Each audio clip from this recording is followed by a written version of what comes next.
ये मन का भाव का बिंदु। जैसे लंबी बत्ती और गोल बत्ती होती है दिए में, दोनों का प्रमाण अलग अलग होता है, दोनों बातियों का प्रमाण अलग है। लंबी बाती का प्रमाण अलग होता है। लंबी बाती क्यों लगाई जाती है? भगवान के मंदिर में दीप में, देवियों की पूजन में, लक्ष्मी की वृद्धि के लिए। कौन से देवता क्या लंबी बत्ती लगती है और कौन से देवता क्या गोल बत्ती लगती है, उसका भी प्रमाण है। किसी देवी की पूजन करो तो लंबी बत्ती आती है, कुल देवता की पूजन करो तो लंबी बत्ती आती है। किसी मंदिर में किसी देवता को लगाने जाओ तो गोल बत्ती लगती है, उसका भी प्रमाण है। लंबी बत्ती जहां लगाई है, अगर लक्ष्मी के सामने लगाई है तो लक्ष्मी की लंबाई बढ़ती है, लक्ष्मी की वृद्धि बढ़ती है। अगर कुल देवता के नाम की लगाई है तो वंश की वृद्धि होती है। इसलिए हमारे यहाँ अमावस्या पूनम को जो पाटे वाटे भराते हैं उसमें गोल बत्ती नहीं लंबी लगाई जाती है, जिससे हमारा वंश बढ़ता है। नवरात्रि में देवी जी की जो बाती लगाई जाती है वो लंबी लगाई जाती है, गोल नहीं। क्यों? क्योंकि जिससे माँ हम पर कृपा बना कर रखे, हमारा वंश खूब बढ़े, हमारे यहाँ लक्ष्मी की वृद्धि। स्थिर बाती गोल बाती लगाई जाती है ब्रह्मा के मंदिर में, इंद्र के मंदिर में, देवता के मंदिर में। तुलसी के सम्मुख में लंबी बाती नहीं लगती, तुलसी के सम्मुख में गोल बाती लगाई जाती है,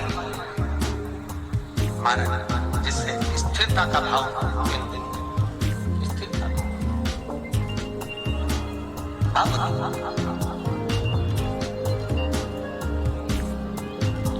बाती नहीं लगती। आंवले के वृक्ष के नीचे लंबी बाती लगना चाहिए,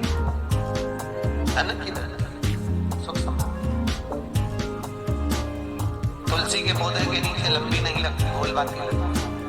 बातियों का भी प्रमाण शास्त्र। शंकर भगवान कह रहे हैं पार्वती ये सारे मुंडे तेरे पार्वती करती है, मुझको भी अमर कथा सुनो। आप हमें अमर कथा सुनाए।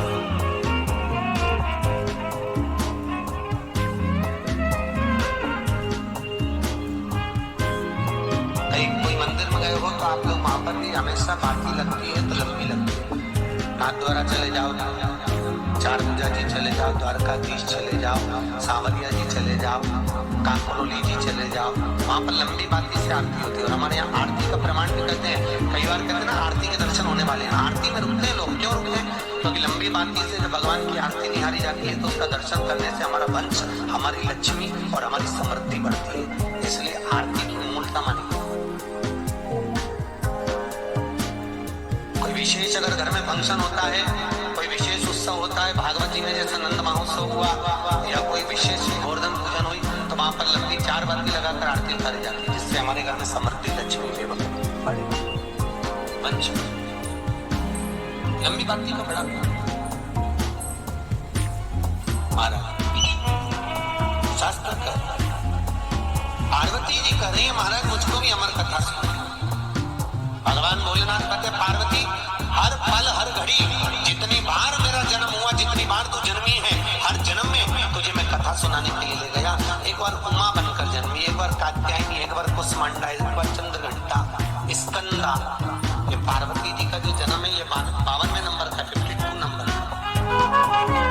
शंकर भगवान के कोई एक विवाह थोड़ी ना हुए, 52वें नंबर का विवाह। 51 बार पार्वती जन्म ले चुकी, कभी उमा, कभी चंद्रघंटा, कभी कात्यायनी, कभी कुसमांडा, कभी स्कंदा।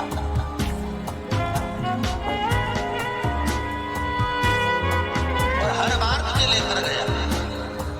एक बार तू सती बनकर जन्मी।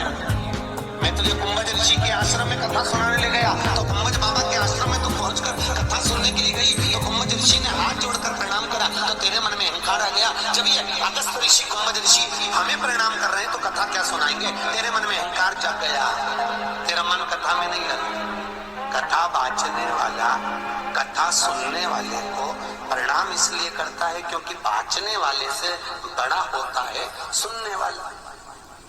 क्योंकि बांचने वाला तो आया है तो 3 घंटे बांचेगा, पर सुनने वाला का तो घर परिवार दुकान सर्विस नौकरी सब छोड़कर 3 घंटा भगवान की कथा में बैठना। और वैसे भी सुनने वाला बड़ा होता है क्योंकि साला तो ये 4 पाई की चौकी पर बैठे इसलिए चौकीदार। सुनने आओ लंबा कर ले, कभी हाथ लंबा कर ले। कई कई जमींदार देखते हो होशियार जेब में से निकाल के मल भी ले, मल भी ले। और जैसे महाराज भजन गाए वो फटकी भी लगा ले, और जैसे महाराज जी बोले जय जय श्री, जब तक पूरी ड्यूटी नहीं हो जाए 3 घंटा की ड्यूटी नहीं सकती। मैं तुझे ले गया था, तेरा मन नहीं था। अरे बुआ अब कथा सुना, तो भगवान बोले हर बार यही होता है, चल अब की बार सुनाता हूँ। त्रिशूल लेकर जा, सारे जीवों को भगा कर आकर ताली का नाद किया। कोटर में तोती थी, भगई, एक तोता भागा और उसका कोटर में अंडा प्रसव हो गया।